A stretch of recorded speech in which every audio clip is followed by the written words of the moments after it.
இந்த உலகத்தில் நம்ம பிறந்திருக்கோன்னா அதுக்கான விஷயம் கண்டிப்பாக நமக்கு ஏதோ இருக்கும். அதனால தான் நம்ம பிறந்திருக்கோம்.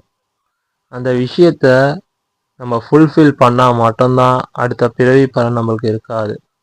அப்போது நம்ம ஃபுல்ஃபில் பண்ணுறதுக்கு நம்ம என்னென்ன பண்ணணும் அப்படின்றத நம்மளுக்கு ஒரு லிஸ்ட்டே இருக்குது. அந்த லிஸ்ட்டை ஒவ்வொன்றா நான் சொல்கிறேன். அதுக்கான விஷயத்தை நீங்கள் ஃபாலோ பண்ணணும். பண்ணிங்கன்னா இந்த பிறவி பெருங்கடல் அப்படின்ற விஷயத்துலேருந்து மீண்டு நீங்கள் அடுத்த பிறவியே இல்லாமல் ஞானம் பெற்று மோட்சத்தை அடைய முடியும். நான் சொன்னேன்ல, நான் படித்த விஷயத்தை தான் நான் உங்களுக்கு சொல்லித்தரேன். நம்ம வள்ளல் பெருமான் ஆகட்டும், நம்ம புத்தர் ஆகட்டும், நம்ம அகஸ்தியர் ஆகட்டும், போகர் ஆகட்டும், புலிப்பாண்டி சித்தர் ஆகட்டும், சட்டைமுனிநாதர் ஆகட்டும், எல்லாருமே சொல்லியிருக்காங்க. எல்லாருமே அதை தாண்டி தான் அடுத்த விஷயத்தையே போயிருக்காங்க. இப்போ உள்ள சுச்சுவேஷனில், இப்போ உள்ள இந்த உலகத்தில் எல்லாமே அதிகமாக வந்துடுச்சு. ஆனால் ஸ்பிரிச்சுவல் தான் இன்னும் அதிகமாகல. ஸ்பிரிச்சுவல்னால் என்ன, நான் எல்லாருமே சாமி கும்பிட்டு வேணா கிடைக்கும் அப்படின்றது இல்லை. அவங்கவுங்க மாறணும். அவங்கவுங்க மாறினாலே உலகம், ஏன்னா நமக்குள்ளே தான் நம்ம கடவுள் இருக்குன்னு சொல்லிட்டு இருக்காங்க. அப்போ நம்ம மாறினா இந்த உலகமே மாறும். அதுக்கு நீங்கள் தான் ஃபஸ்ட்டு. நீங்கள் மாறுறது தான் ஃபஸ்ட்டு. நீங்கள் மாறினீங்கன்னா எல்லாமே மாறும். அதோட விஷயத்த நான் உங்களுக்கு சொல்லித்தரேன். நீங்கள் ஜஸ்ட் ஃபாலோ பண்ணுங்கள், ட்ரை பண்ணுங்கள்.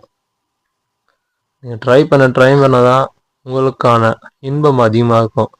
இது இன்பம் இப்போது வாழ்கிற வாழ்க்கையில் இன்பன்றது நம்ம உடல் சுகத்துக்காக வாழ்கிறோம். அது இன்பம் கிடையவே கிடையாது.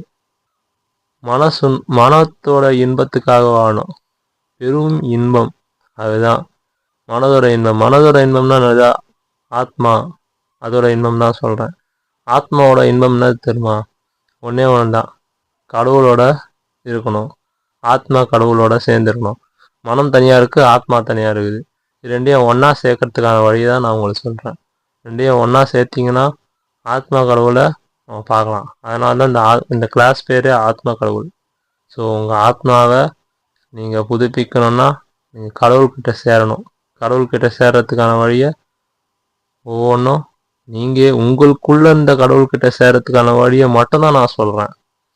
ஜஸ்ட் நான் ஒரு டூல், நான் குருஜி எதுவுமே கிடையாது. ஜஸ்ட் எனக்கு நான் பெற்ற இன்பம் பெருக இவ்வையகம் சொன்ன மாதிரி என்னோட இன்பம் உங்களுக்கு நான் ஷேர் பண்ணுறேன். அது மூலிமா நீங்களும் அந்த இன்பம் கிடைக்கணுன்றதுக்கு நான் ஆசைப்பட்றேன். நன்றி.